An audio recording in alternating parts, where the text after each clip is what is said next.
Moving forward, ladies and gentlemen, it is my distinct pleasure to invite a renowned authority in his field to the stage. With his illustrious contributions to the medical field, he brings a wealth of knowledge and insights that will undoubtedly enrich our understanding. Please join me in welcoming Sir Dr. Sirajuddaulah Syed to share his enlightening talk on obesity and epigenetics. Sir, please welcome to the stage.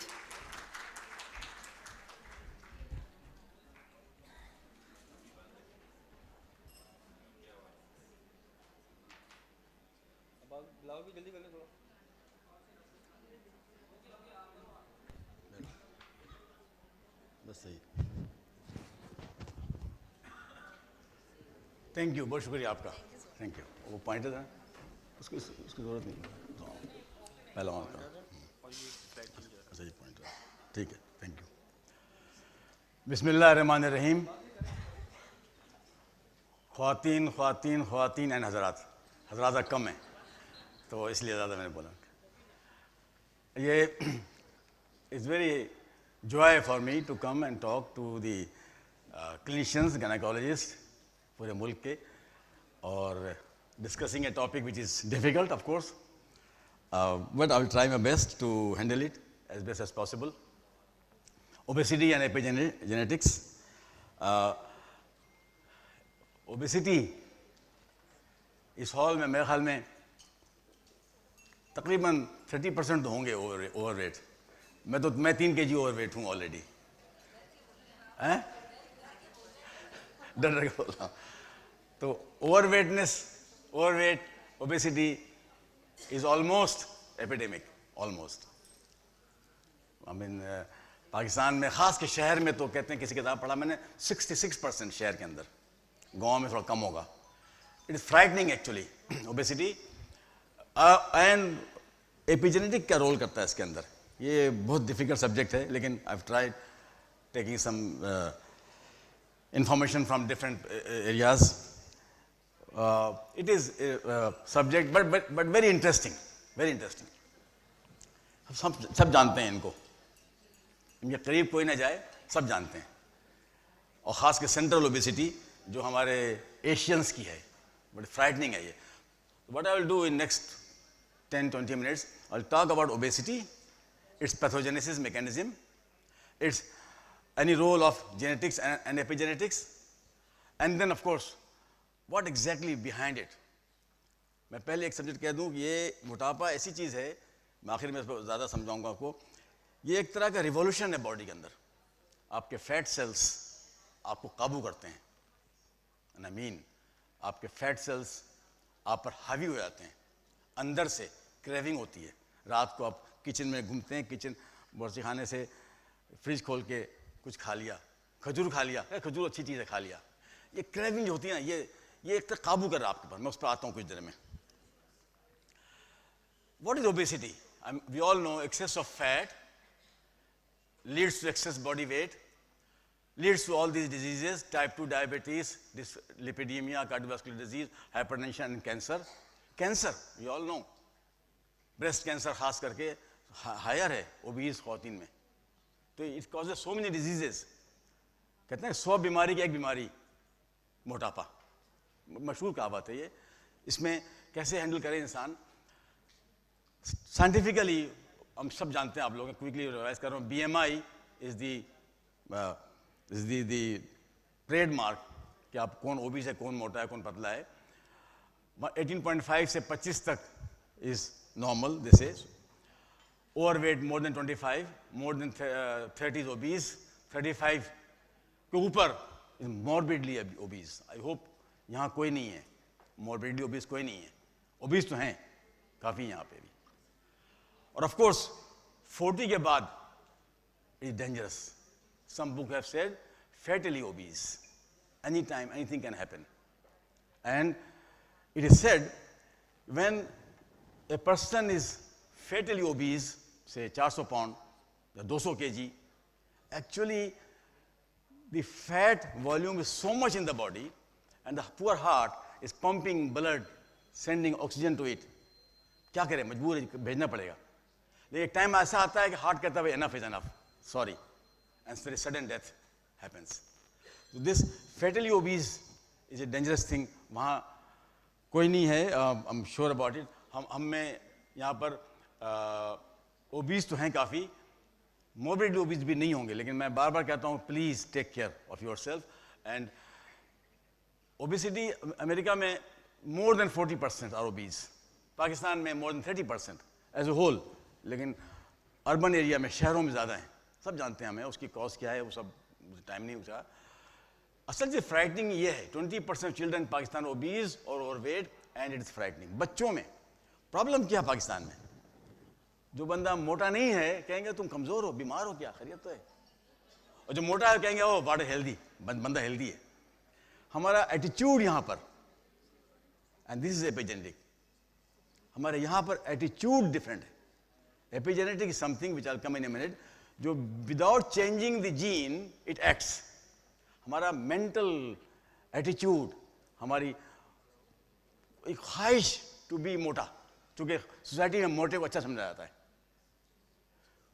कोई खुशी का वक्त हो मिठाई आ जाती है, कोई इम्तहान पास हुआ मिठाई आ जाता है, कोई कुछ हुआ, बच्चा पैदा हुआ मिठाई आ जाती है, और कोई इंतकाल हुआ तो बिरयानी बढ़ती है. और खाना पीना अल्हम्दुलिल्लाह. कैन यू इमेजिन, बिरयानी अगर एक प्लेट खाया आपने तो कम से कम 2 चम्मच आपने घी पी लिया, क्योंकि एवरी राइस के ऊपर एक थिन कोट है लिपिड का. आप जमा करें उसको तो एक प्लेट बिरयानी में कम से कम 1-2 छोटी चमची उसकी फैट की है. ये हमारा सिस्टम अनफॉर्चुनेटली, और ये हमारा मेंटल एटीट्यूड है unfortunately. Obesity is a disease of caloric imbalance management, and it is very serious disease. Pathogenesis mechanism is highly complicated. अभी तक पूरा पता नहीं है, वरना अब तक लोग कंट्रोल कर चुके होते. अभी तक फुल कंट्रोल पता नहीं है अभी इसका. अब एपिजेनेटिक नई चीज आई है, कैसे अंदर से हम फंसे हुए हैं उसके पीछे. This disease is so serious, and it is basically a caloric imbalance. Causes में ये सब जानते हैं हमें, nutritional, environmental, psychological, drug, and of course epigenetic. All these factors act upon, ये बड़ी इंपॉर्टेंट बात है, ऑल दीज फैक्टर. हाइपोथैलेमस में there is appetite centre and the static centre. उसके ऊपर जाकर के through neurohumoral act this thing takes place. This thing takes place because of environment, genetics and epigenetics. जाता हूँ. However, the basic fact is excess food intake is the main cause. आप कुछ भी बात कर लें, चाहे साइकोलॉजिकल, एनवायरमेंटल, ड्रग्स, जेनेटिक, जो भी करें, आखिर में जो बॉटम लाइन है ये excess food intake is the cause. कैसे काबू करें, बड़ा मुश्किल है, बहुत मुश्किल है. बिलीव मी, जरा सा भी मैं जब कोई 2-3 चीज़ कम कर लेता हूँ, सडनली कोई अच्छा खाना आ जाए, कुछ मिठाई आ जाए, कोई चीज़ थोड़ा सा खा ले, हर्ज कोई नहीं है. अब वहीं पर मामला ख़राब होता है. कैसे काबू करें इसको? जब मुझसे पूछते हैं तो अल्लाह मुझे माफ़ करे, मैं कहता हूँ आपको अच्छे खाने से डरना पड़ेगा. नफरत बोलना बुरी बात है, खाना खाना है, लेकिन यकीन जाने हमको डरना पड़ेगा अच्छे खुराक से, तभी काम बनेगा हमारे सोसाइटी में. बड़ी इंटरेस्टिंग बात है ये. यहाँ पर थोड़ी सी केमिस्ट्री, आई हेट केमिस्ट्री, लेकिन थोड़ी सी केमिस्ट्री यहाँ पर. फैट का फार्मूला ये है CH3CH2COH. प्रोटीन का फार्मूला ये है, ग्लूकोज का ये है, अल्कोहल का ये है. These are the main source of calorie. सब में क्या है? Carbon, hydrogen, oxygen, nitrogen basically. और पानी में भी H2O है, हवा में भी नाइट्रोजन, वही चीज़ है. लेकिन water and H2O do not have any calorie. आपको पता है जब हम एक्सरसाइज करते हैं, बिल्डअप करते हैं, दौड़ते हैं सीढ़ी पर, सांस फूल जाती है. एक्सरसाइज करते हैं वजन कम करने के लिए, पुशअप करते हैं वजन कम करने के लिए, सो कॉल्ड फैट बर्न करते हैं हम. ये फैट बर्न होकर कहाँ जाती है? कहाँ जाती है फैट? ये कि सोचा है कभी इस बात को? फैट बर्न किया हमने, कहाँ गई? Energy is never lost. Law of physics है, energy only change in shape. तो ये फैट बर्न हो कहाँ गई? एक्चुअली ये हमारी सांस से बाहर निकली. Can you imagine? फैट जब बर्न होती है तो कार्बन डाइऑक्साइड बन करके हमारी सांस से बाहर निकल जाती है. जब ये मैंने बताया तो बहुत पहले मेरे एक स्टूडेंट ने, 25-30 साल पुरानी बात है, मुझे पकड़ लिया कि सर जब सांस से निकल सकती है और पानी से निकल सकती है तो क्यों ना हम ज़्यादा सांस लें, उससे भी वजन बढ़ सकता है. और एक्चुअली बहुत से पेशेंट कहते हैं मैं तो कुछ खाता ही नहीं हूँ, मैं तो कुछ खाती ही नहीं, उस पर एक चाय पीती हूँ दोपहर को 2 और फिर वजन बढ़ रहा है मेरा। मेजॉरिटी पेशेंट ये कहते हैं। तो क्या हवा में पानी में कैलोरी है? ऐसा नहीं है। मैंने सवाल पूछा उससे, वापस उससे पूछा कि तुमने बात कही है, बिल्कुल सही कही है। आखिर ज़मीन में अब लगाते हैं गंदुम या चावल या आलू, वो पानी से लेकर के इट कन्वर्ट इनटू आलू कार्बोहाइड्रेट या गंदुम या चावल, तो वो तो कर रहा है, इंसान क्यों नहीं कर सकता? सोचता कर रहा हो, तुम सही कह रहे हो, हवा पानी में शायद कैलोरी हो। मेन रीज़न जो है साइंटिफिकली वेजिटेबल में अल्लाह ताला ने फोटोसिंथेसिस की ताकत दी है। हाँ, हम आपके अंदर आ गई है फोटोसिंथेसिस, जो नज़र नहीं आ रही, वो अलग बात है। तो जो भी पेशेंट कहे आपको कि मैं तो कुछ खाते ही नहीं हूँ, वजन बढ़ रहा है, समझाना पड़ेगा उसको कि हवा में और पानी में there is no calorie. You have to understand that excess food intake is the cause. Bottom line यही रहेगी, चाहे कुछ भी हो, कॉज कोई भी हो, हम कुछ भी खाएं, देर ऑल इंटरचेंजेबल, देर ऑल बॉडी में चेंज हो जाती है विद इन्फ्लुएंस ऑफ कोर्स। ये तो बेसिक चीज़ है। फिर ट्रेस एलिमेंट्स ऑफ विटामिन्स, ये वो वगैरह वगैरह चीज़ें मिलकर के चीज़ें बनती हैं, वी ऑल नो इट। उसमें ज़्यादा डिटेल जाने का टाइम नहीं है फिलहाल। मेन रीज़न क्या है? ये hormones, the neurohumoral path, leptin, adiponectin, ghrelin, peptide, insulin, all these act upon hypothalamus, disturbing, destroying, overtaking the fine balance between appetite and satiety department. ये समझने की कोशिश करें। सारी जो बॉटम लाइन ओबेसिटी का ये हार्मोन लेप्टिन और एडिपोनेक्टिन बनता है एडिपोसाइट्स से। Adipocytes make this hormone, and जब एडिपोसाइट्स ज़्यादा हो जाते हैं तो ज़्यादा बनाता है लेप्टिन, और लेप्टिन जाके कहता है ऊपर, भाई एनफ इज एनफ, हमारा फैट्स रिजर्व अच्छा हो गया है रेनी डेज के लिए, तो अब ज़्यादा खाना बंद करो। वो फिर एपेटाइट सेंटर के जरिए खाना बंद कर देता है। लेकिन suppose this leptin itself goes mad, suppose leptin itself goes mad, या fat cells itself goes mad, will keep on producing या decreasing leptin, causing problem. Ghrelin is secreted from stomach. जब पेट खाली होगा आप ये निकलेगा और जगह बोलेगा भूख लगी भूख लगी भूख लगी, और गिरेगा, ग्लूकोज गिरेगा, भूख लग जाएगी। And peptide comes from bowel, they all help in this scenario. Act upon hypothalamus, disturbing, destroying, and overtaking the fine balance between appetite and satiety department. Of course, the bottom line remains excess food intake is the cause. कुछ भी हो, bottom line वही है, हमको उस पर काबू करना, कैसे करना है, क्या करना है, वो बात की बात है। Obesity is your fat balance. Like your bank balance, it depends upon debit and credit. समझाना पड़ेगा पेशेंट का आपको। आपका बैंक बैलेंस बढ़ता है जब ज़्यादा पैसे डालते हैं उसके अंदर, पैसे निकालते हैं तो बैंक बैलेंस गिर जाता है। कोई इसमें शक की बात नहीं है कि this thing depends entirely upon your debit and credit, कितना खा रहे हैं, कितना यूज़ कर रहे हैं, बड़ा इंपॉर्टेंट बात है। जिसने ये समझ जाएगा बंदा, और मुझे थोड़ी खुशी है कि मैं I am not a clinician, लेकिन लोग आते हैं, पूछते हैं, मशवरा करते हैं, आई एम बीइंग पैथोलॉजिस्ट, मैं उनको एक्सप्लेन करता हूँ the mechanism of disease, pathogenesis of disease. और जब ये बात करता हूँ कि ये बैंक बैलेंस आपका इस पर डिपेंड करता है, तो बिलीव मी काफ़ी लोग इस बात को एक्सेप्ट कर समझते हैं, फिर कहते हैं यार हमको डेबिट बढ़ाना पड़ेगा, क्रेडिट कम करना पड़ेगा, उसके बाद गुजारा नहीं होगा। इसलिए ये बॉटम लाइन वही है, access food intake is the cause. Bottom line वही रहेगी, आप कुछ भी पढ़ लें, कुछ भी कर लें, उसको आगे कर सकते नहीं। Now let's come to epigenetic, क्या रोल है, क्या है। What is epigenetic? Something above, around और in the gene that may affect, influence the functions of genome without changing the genetic code, and it may be passed on to next generation. This is frightening. This is frightening कि epigenetics में जो changes आ जाती हैं because of environment, it can be passed on to the next generation, and this is something very bad actually. Epigenetic, how it works without changing the genetic code. Quickly, this genes are here. This chromatin fibers, the DNA हमारा, और खोलेंगे अगर उसको हम, इसकी जो DNA चल रहा होता है अराउंड दी हिस्टोन बीड्स, उसको रैप किया जाता है, वरना इतना लंबा है कि नहीं कर पाएंगे हम। The key is actually this histone Beed जिसके ऊपर घुमाया गया ये, और दिस हिस्टोन बीड जिसके ऊपर डीएनए घुमाया गया है, ये है की रोल इन एपिजेनेटिक्स। मैं इस पर 1 मिनट एक्स्ट्रा लगाऊंगा इस पर। द हिस्टोन बीड ये प्रोटीन है, ये beads are the key in the concept. 8 proteins of highly basic histone beads, tail on histone beads. These tails are chemicals sensitive to reciprocal matching chemicals in the environment having negative और positive charge. समझने की कोशिश करें, ये चीज़ जो है ये this is the histone और ये टेल निकली हुई है, ये डीएनए उसके ऊपर घुमा हुआ है। ये टेल सेंसिटिव है, हवा से सूंघ रही हैं, हवा में, एनवायरनमेंट में, खाने में, पीने में, सोच में, आपकी यहाँ पे सोच जो साइटोकाइन निकल रही बॉडी हमारी, इसलिए कहते हैं पॉजिटिव सोचें आप, नेगेटिव ना सोचें। दिस सोच produces cytokines, the cytokine affect on this, ये उसकी केमिकल नेचर है। ये हमने कहा ना आई हेट केमिस्ट्री, लेकिन देख करके डर लगता है कि इतनी स्ट्रॉन्ग चीज़ें can involve in doing methylation, phosphorylation, acetylation, citrulation, and this chemical reaction. Methylation is the basic process of genetics. We all know it. Methylation ज़्यादा हो जाए मसला हो जाए, कम हो जाए मसला हो जाएगा। और मिथाइल कैसे इफेक्ट करता है वहाँ पे आकर के, जैसे ये डीएनए मिथाइलेशन क्या है बेसिकली, इसको यहाँ करें।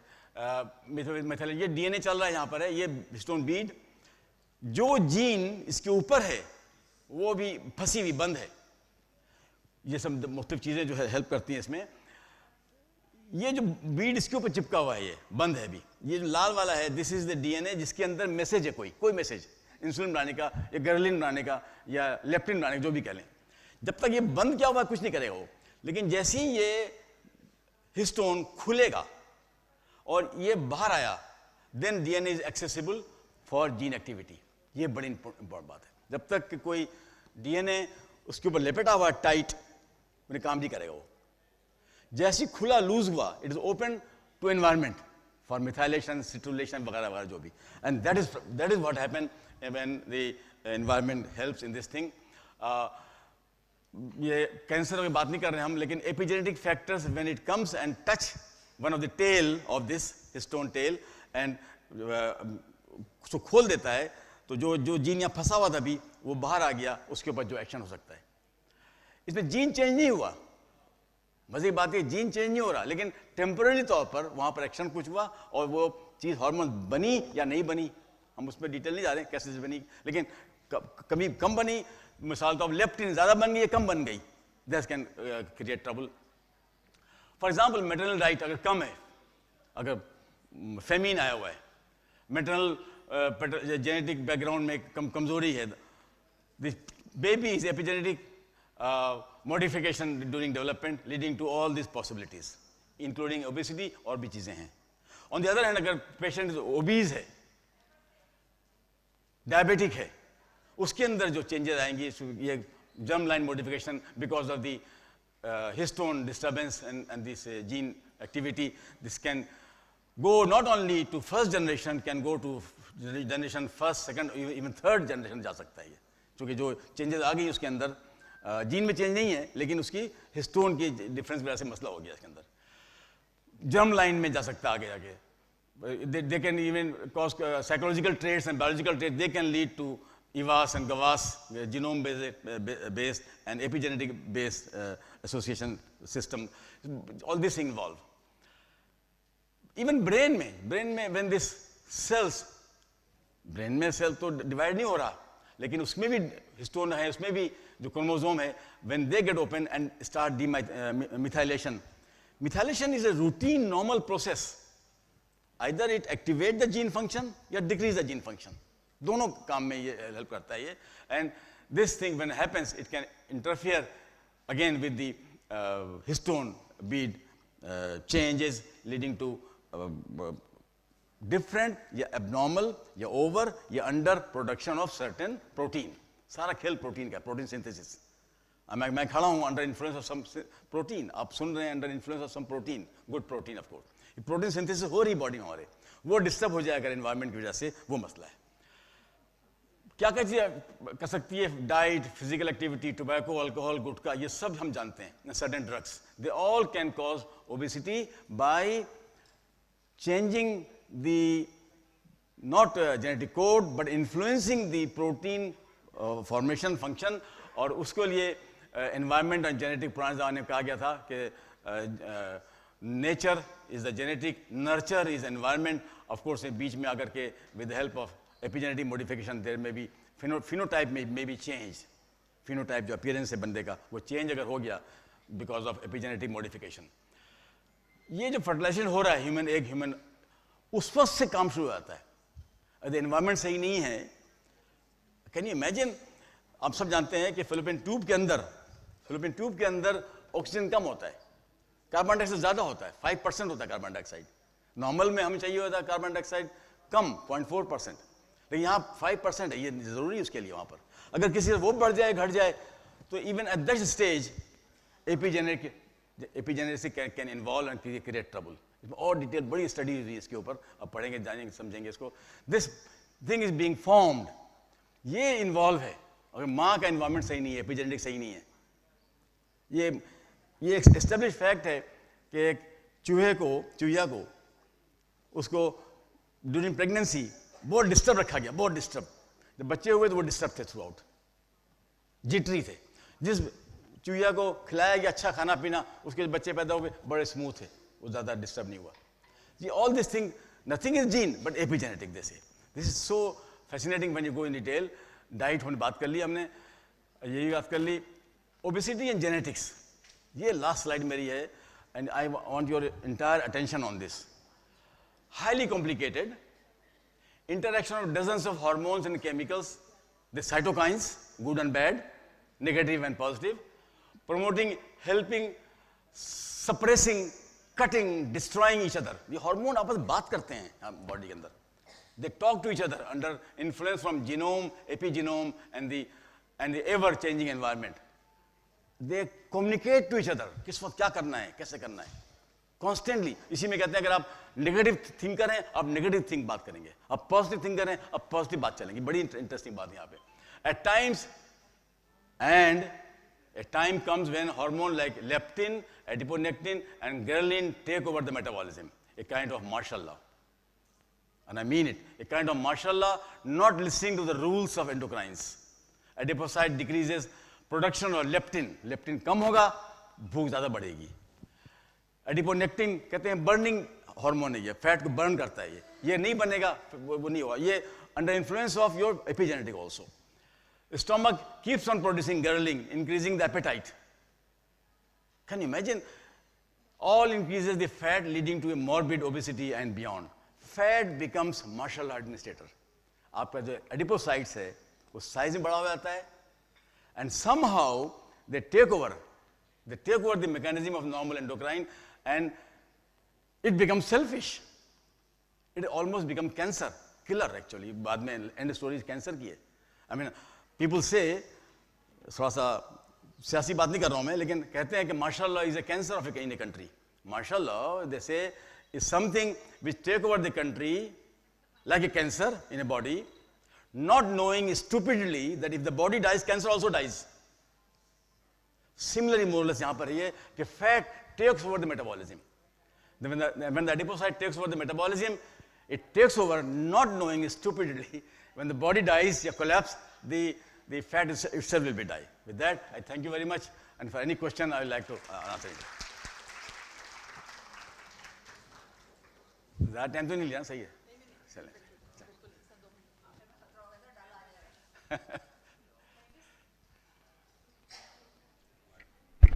Thank you very much, sir, for telling us about complex interplay of obesity and epigenetics. I would request Madam Asif Zia to please come up to the stage to present a souvenir to sir.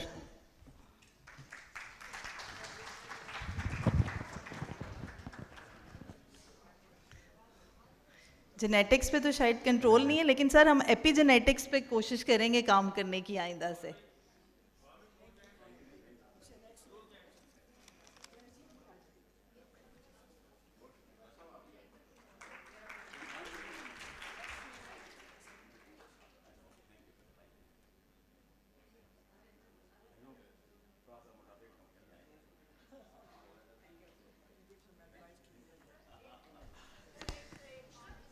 Ji ji ji ji, mic please दे दीजिए madam को, doctor Shabeen को। Thank you sir very much for a very nice talk as always. मैं सिर्फ ये कहना चाह रही थी कि there is a latest research about how to get rid of obesity.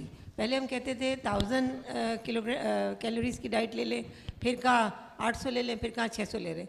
अब आ गया 0 calorie diet. This concept has come from Dresden, Germany, by IDF President Professor Peter Schwarz, and he says that if you do not take anything for 14 days, so you will lose your fat, liver fat, and also your weight. तो 14 days तक कुछ ना खाएं except for water, because मरने के लिए 7 हफ्ते चाहिए होते हैं बगैर खाए पिए, मगर पानी जो है वो लेते रहें और ग्रीन टी लेते रहें for 14 days. And he is doing this for the past 3 years. और उन्होंने मुझे ऑफ़र की थी, मैंने कहा मैं 10 तारीख से शुरू करूँगी, 10 मार्च से विद रमज़ान. जरूरत नहीं है आपको, कहाँ ज़रूरत है? नहीं, मैं बिल्कुल सही है. जो बॉटम लाइन में बार बार दिखाया मैंने, बॉटम लाइन वही है कि खुराक इज इम्पोर्टेंट. रीज़न कोई भी हो, क्या बातें कर लें आप, खुराक कम करनी पड़ेगी आपको. ये अगर है कि आप 14 दिन बिल्कुल खाए पिए नहीं रह सकते हैं, मसला उसमें क्या होगा क्विकली बताना चाहूँगा मैं, कि अगर आप टोटल बंद कर दें खाना पीना, तो वो विटामिन जिसकी शॉर्ट हाफ लाइफ होती है 2 दिन 3 दिन, विटामिन सी, ये मेरा बिल्कुल तजुर्बा है, तो करते हैं, देखा है मैंने, विटामिन सी नहीं मिलेगा आपको तो आपकी इम्यूनिटी गिर जाएगी, आपको वेरी सुन कोई ना कोई इन्फेक्शन हो जाएगा.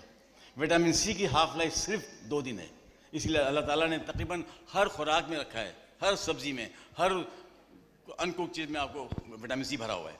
विटामिन B12 की हाफ लाइफ 2 साल है. अब विटामिन B12 ना लें, आपको मेगालोब्लास्टिक एनीमिया 2 साल बाद होगा, वो अलग स्टोरी है. लेकिन vitamin C and certain trace elements, उनकी लाइफ कम है. तो ये ऑफ कोर्स 2 साल 10 साल बाद मालूम होगा कि कहाँ सही कहाँ गलत थे, लेकिन all this thing matter actually. Thank you so much, sir. खुराक कम करनी है आपको, खुराक. Thank you. Thank you so much, sir. Thank you very much. My next speaker